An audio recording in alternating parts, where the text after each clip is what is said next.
Today I'm going to show you how to make a quick batch of appetizer meatballs that's going to have a hint, like a little taste of pasteles. Come so I can show you pasito a pasito.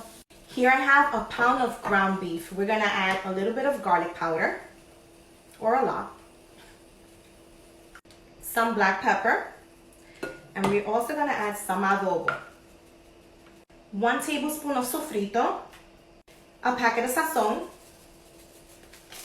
and the star of the show, a green banana. We're gonna peel it and we're gonna grate it in here. We're gonna mix this well.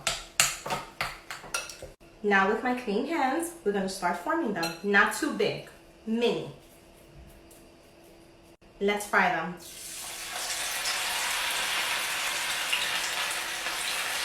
We're gonna fry them like for 5 minutes until they cook all the way through. You can move them constantly.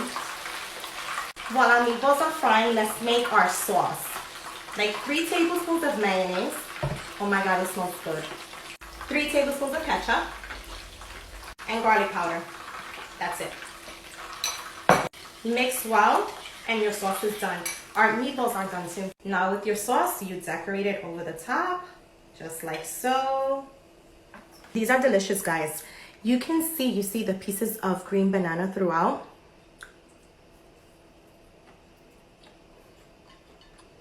Oh my god, this tastes like alcapurria, like pasteles, and it's on this tiny little meatball. Qué ricura.